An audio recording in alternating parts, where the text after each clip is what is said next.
Bonsoir à tous, soyez les bienvenus dans cette édition. À la une de l'actualité de ce 13 décembre, quel bilan pour les pharmacies après la crise sanitaire? Les produits de lutte anti-Covid ont mis du temps à être classés produits de première nécessité. Certaines officines en ont profité.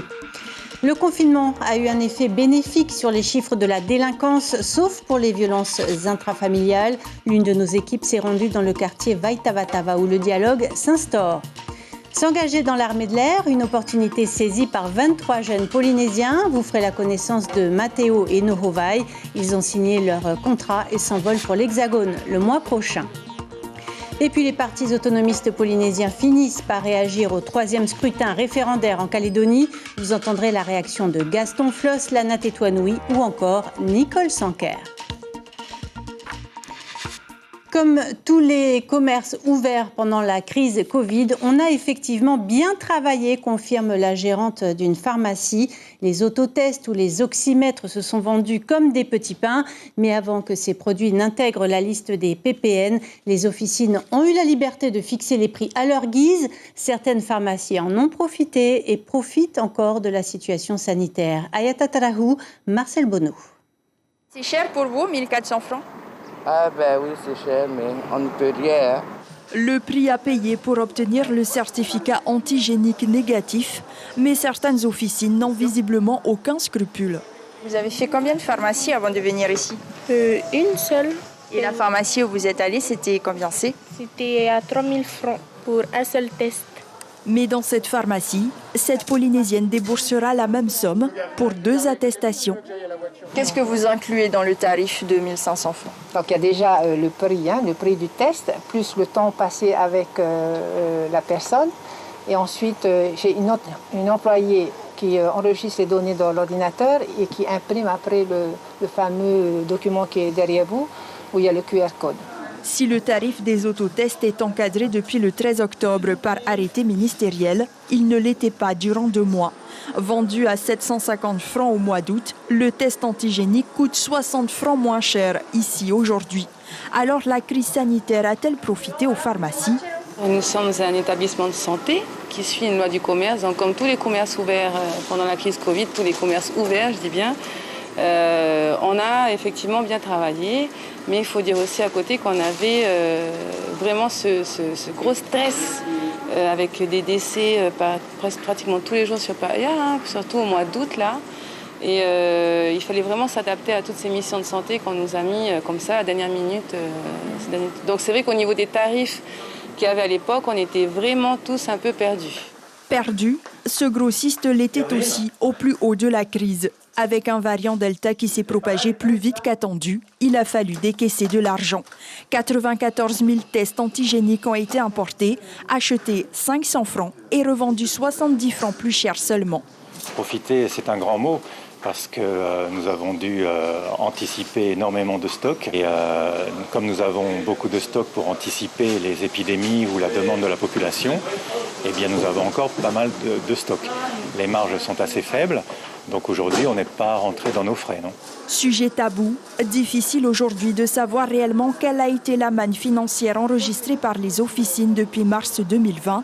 Certaines en ont tiré parti, sûrement. On aurait dû avoir une entente sur un prix unique. Il y a eu des tentatives justement entre pharmaciens pour avoir un prix unique, comme ça les gens ne sont pas à courir le moins cher, le plus cher, enfin bon bref. Et donc c'est dommage qu'on n'a pas pu réussir à avoir ce fameux prix unique. Une guerre des prix qui durera aussi longtemps que le coronavirus. C'est une victoire pour les victimes des essais nucléaires. L'amendement Tetuanui ne sera pas rétroactif. Le texte devait appliquer le seuil d'1 millisievert à tous les dossiers d'indemnisation déposés avant décembre 2018. Mais le Conseil constitutionnel sanctionne sévèrement cette disposition, comme l'a rapporté Tahiti Info. Les associations comme 193 s'en réjouissent. On écoute Père Auguste au micro de Suliane Favenec. Ça redonne de l'espoir à toutes ces familles-là. Et à l'association 193, on est en train de travailler déjà dessus pour retrouver tous ces dossiers. Donc ça remonte quand même, il y a presque 4 ans. En fin de compte, c'est simplement une question de justice. En 2017, on a supprimé totalement les risques négligeables. Et la sénatrice Lana Tétouanoui est arrivée en fin 2018 avec une nouvelle règle qui, d'une certaine manière, réinstalle le risque négligeable dit autour du millisievert. Et donc, pour l'application de cet amendement, tous les dossiers qui pouvaient espérer une suite favorable ont été rejetés. Et donc, c'est une question de justice et pour le moment, on se réjouit de cette nouvelle-là. Et justement, la délégation de l'Institut national du cancer achève sa mission en Polynésie. Le président de l'Institut, son vice-président ainsi que 3 représentants du CHU de Bordeaux ont fait le bilan de leur visite de 6 jours. Je vous propose d'écouter le professeur Norbert Ifra, président de l'Institut national du cancer. Il faut qu'on arrive à apprendre aux Polynésiens à vivre et à accepter à la fois les médecines traditionnelles auxquelles ils tiennent beaucoup et des médecines plus classiques qui elles aussi ont fait leurs preuves et qui ne sont pas forcément en opposition les unes avec les autres, qui sont rarement en opposition, mais il faut absolument qu'ils apprennent à ne pas attendre l'échec de la médecine traditionnelle pour se tourner vers les médecines classiques. Parce que le temps dans la lutte contre le cancer, c'est l'ennemi. C'est l'ennemi. Et donc, voilà des pistes sur lesquelles nous pouvons travailler. Alors, évidemment, vous voyez bien que la prévention va là-dedans, que je n'ai pas besoin de vous dire que le tabagisme en Polynésie est un facteur de risque qui est encore plus important qu'ailleurs en France. Justice, après 4 jours de procès à huis clos, l'ancien entraîneur du club de boxe Daoud Eye a vu sa condamnation confirmée selon Chrétien Info, soit 20 ans de prison ferme. L'homme qui avait saisi la Cour de cassation est condamné pour des faits de viol et d'agression sexuelle sur mineurs.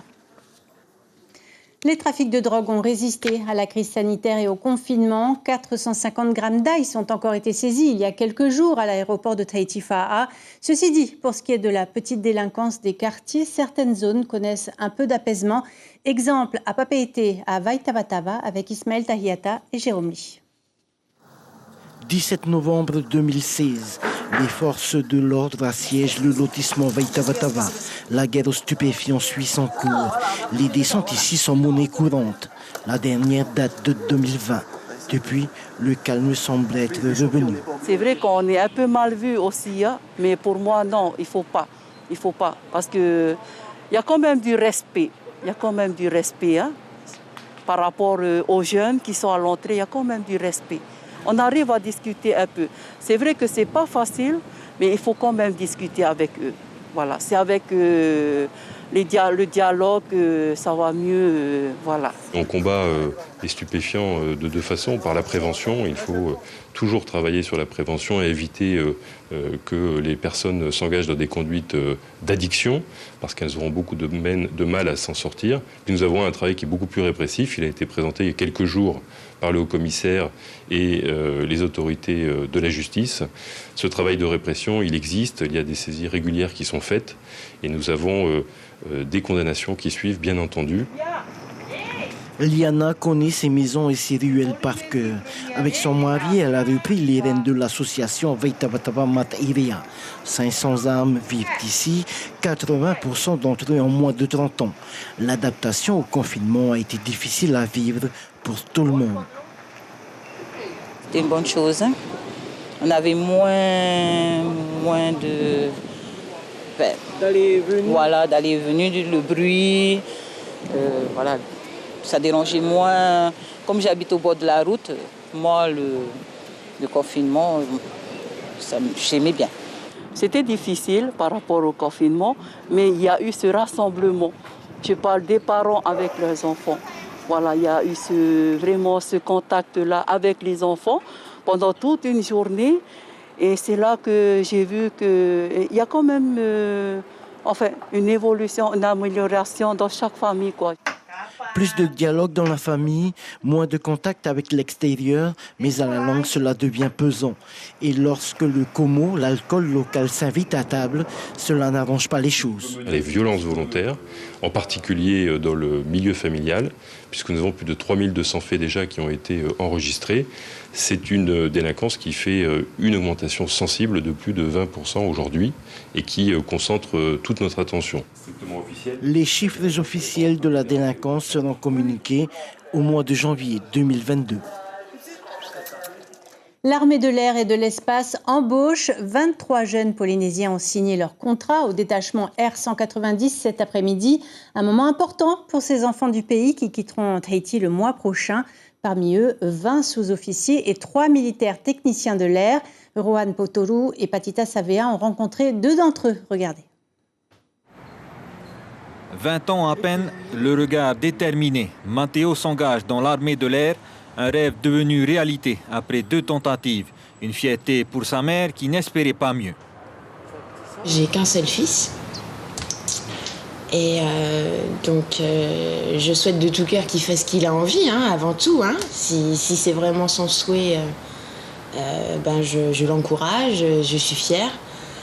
Mais j'avoue que des fois, on peut avoir une certaine appréhension en tant que parent. Dès que j'ai dit que je voulais faire l'armée, elle a dit que c'était un très bon plan, que comme son papa, il est dans l'armée aussi, du coup forcément ça aide pour s'engager. Et du coup moi, comme spécialité, j'ai choisi d'être mécanicien vecteur et moteur.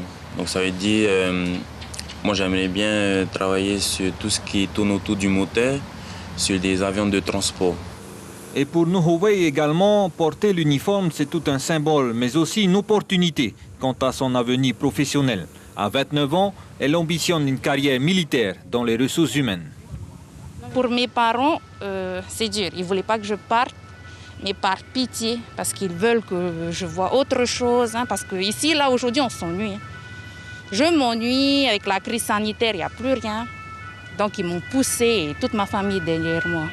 Et pour cette année, ce ne sont pas moins de 23 jeunes du Fénois qui ont été retenus au centre de recrutement de l'armée de l'air et de l'espace à Fa'a parmi les 120 signataires. Un véritable engouement qui ne cesse d'augmenter d'année en année. Sur ces 23 Polynésiens, tu as 20 sous-officiers, donc des futurs cadres de l'armée de l'air et de l'espace, et 3 militaires du rang qui sont plus des employés qualifiés. C'est des jeunes très motivés. Extrêmement motivés. C'est vraiment le mot qui va avec les Polynésiens. Il y a un véritable engouement pour l'armée de l'air et de l'espace, mais également un vrai sens du mot engagement. Hâte de travailler sur ces genres d'avions-là. Hâte de voir ce que ça donne aussi. Je peux opérer sur ce genre d'avions, mais aussi sur les hélicoptères, les avions de chasse aussi. Donc après, c'est à moi de choisir sur quel avion j'ai envie de travailler. À noter qu'aujourd'hui, les 23 jeunes sélectionnés ont signé leur contrat d'engagement. Ils décolleront du Fénois le 7 janvier prochain pour rejoindre leur affectation métropole sur la base aérienne de Rochefort. Et retour à présent sur les résultats et les réactions du 3e référendum en Nouvelle-Calédonie, marqué par une forte abstention de 56,1%. À Bourail, 2 tiers des électeurs se sont exprimés en faveur du non. Comment les habitants de cette commune voient-ils l'avenir après ce scrutin? Voyez ce reportage de Caroline Antique-Martin et Gaëlle Decheverry. Hormis quelques drapeaux tricolores installés dans la nuit sur le pont de la Nera, le jour d'après ressemble comme 2 gouttes d'eau au jour d'avant. Ici, victoire du non ou pas, on souhaite continuer à vivre comme on l'a toujours fait. Qu'on soit indépendantiste ou non indépendantiste, ça ne change pas grand-chose parce qu'à l'heure d'aujourd'hui, on vit tous ensemble. On vit tous ensemble depuis des années-lumière. Je ne comprends pas, moi, qui disent qu'il faut vivre ensemble, ceci, cela, ça fait des années. Ben oui. Le métissage, il existe depuis longtemps. À Bourail, le non l'a emporté avec 97,7% des voix. Une victoire sans tambour ni trompette. À l'instar de ce gérant d'entreprise, la grande majorité des Bouraillais veut simplement vivre mieux, sortir enfin des querelles politiciennes. En faisant attention à la base, parce que c'est à la base qu'il y a toutes les solutions, il y a toutes les clés. Il faut simplement écouter, comprendre ce qu'ils ont à dire. Et en fonction de ça, je pense qu'on pourra agir de manière à ce qu'on puisse travailler ensemble. Des améliorations pour tout le monde, forcément. Je pense que c'est ce que tout le monde attend. Mais voilà, que ça s'améliore pour tout le monde. On espère que c'est fini, quoi. Et qu'on va pouvoir tourner une page et passer à autre chose et que le dialogue soit réouvert. Souhait partagé par Jean-Pierre Tayeb Haïfa, maire de la commune de 1977 à 2001 et de 2008 à 2014. Si on veut la paix, si on veut, je dirais, travailler sur l'avenir, sur le dessin commun, le partage, il n'y a pas d'autre solution que de faire, je dirais, abstraction au drapeau d'un côté, au drapeau de l'autre, à l'indépendance d'un côté, au non-indépendance de l'autre. C'est ensemble pour faire, je dirais, l'unité calédonienne, c'est ensemble qu'on peut la faire. Une unité à construire désormais à l'échelle du pays. À Bourail, elle se vit depuis longtemps au quotidien. En Polynésie française, vous avez entendu hier soir la réaction d'Oscar Temaru. Le leader indépendantiste a dit toute sa révolte face à un résultat forcément tronqué, selon lui, par l'abstention kanak. La sénatrice Lana Tetuanui, elle, est restée très vague. Nicole Sanquer était favorable à un report. Mais le plus virulent, c'est Gaston Floss. Brigitte Olivier, Heidi Henko. Pour Gaston Floss, le calcul est simple. 6 points séparaient les indépendantistes des loyalistes lors du premier référendum. 3 seulement au deuxième. Alors ce 96% en faveur du maintien de la Calédonie au sein de la République ne représente rien pour le leader du Amui Taïra. Il pense même qu'Emmanuel Macron a été totalement sourd aux demandes des indépendantistes. Je pense, et je le dis, le président de la République a eu tort de refuser quelques mois encore à la demande du FLNKS, enfin des indépendantistes. Alors, on a attendu 30 ans. On ne pouvait pas attendre 6 mois ou 8 mois de plus. Il est même pessimiste quant à l'avenir politique de la Nouvelle-Calédonie. Il ne faut pas croire qu'ils vont tous accepter. Nous connaissons les indépendantistes, nous savons comment ils réagissent. Eux, ce ne sera pas autour d'une table que l'on va régler ce problème-là. Je crains que ce soit des violences, des débordements, comme nous avons vu dans les années 85, et avant et après. L'ancienne indépendantiste Lana Tetuanui est plus gênée aux entournures. Entre ses convictions profondes et son langage de sénatrice lié au Tapura, difficile de la faire répondre à la question. Cette abstention record, les gens ne veulent plus se rendre dans les urnes pour s'exprimer. Il ne faut pas aussi oublier qu'il y a aussi cette tendance-là de l'abstention en général. Enfin, Nicole Sanquer, la députée de la Polynésie, est politiquement très proche des 2 députés loyalistes de la Calédonie. Elle espère que l'avenir se construira avec tous, mais elle aussi n'est pas convaincue par le résultat écrasant contre l'indépendance. Même avant le référendum, on savait que le résultat allait être un peu biaisé puisqu'il y a eu un appel à l'abstention des indépendantistes. Et par conséquent, vu la mobilisation qu'il y a eu, non, moi je pense qu'une partie de la population ne s'est pas exprimée. Et qu'on aurait dû peut-être prendre le temps, discuter encore, que d'avoir un résultat qui n'est pas reconnu. Qui n'est pas reconnu surtout par une grosse partie de la population. Ce 3e référendum devait donc clore le chapitre des accords de Matignon, mais rien n'est moins sûr en l'absence du vote kanak. Depuis plus de 30 ans, l'Association des Amis du Liban de Tahiti et le Club polynésien de la francophonie œuvrent en faveur des enfants. L'association a enfin pu se rendre à Raivave, aux Australes. Un déplacement prévu de longue date. L'association a donc décidé d'offrir des cartables pour la rentrée scolaire, mais aussi des cadeaux de Noël. Notre correspondant Arthur Tiahi a recueilli la réaction du maire Bruno Flores. Aujourd'hui, c'est un jour spécial car pour nous, c'est Noël, mais ce n'est pas encore Noël. Merci pour vos dons et merci aussi d'avoir pensé aux enfants de l'école Hatay Tagago. Grâce à l'allègement des dispositifs, on a pu venir sur Gaivave, un déplacement qui était prévu depuis longue date. Et notre association participent pas simplement à la rentrée scolaire au niveau des cartables et à Noël pour les cadeaux. Et on a essayé, pour que ce déplacement qui est un peu plus lointain, d'associer à la fois rentrée scolaire et cartable. C'est pour ça que les enfants ont pu bénéficier à la fois de cartables scolaires et de cadeaux pour les fêtes de Noël. Et vous aurez reconnu Joseph Maroun, président de l'association. L'information principale de cette édition, les autotests ou les oxymètres prisés en cette crise sanitaire qui perdure. Avant que ces produits ne soient inscrits sur la liste des produits de première nécessité, des pharmaciens ont exagéré leur marge. Aujourd'hui, certaines prestations comme la production d'un certificat de test négatif demandent encore à être encadrées. À la une de la presse écrite demain, Tahiti Info titre « Damas Tewira visé par une enquête ». Au programme ce soir sur Première, la série britannique The Capture, puis le téléfilm Girlfriend Getaway. Et c'est la fin de cette édition. Merci d'avoir été avec nous. Demain, les premières infos en radio vous seront présentées dès 6h par Suliane Favenec et Théoupo Fatoupoua Ave. Passez une excellente soirée sur nos antennes et à demain.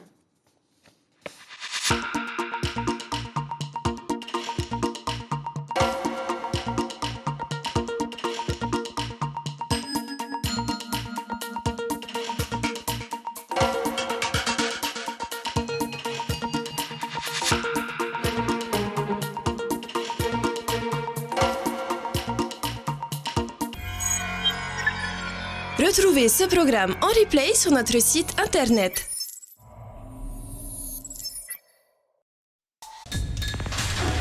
L'information en continu sur Polynésie la première, internet et réseaux sociaux.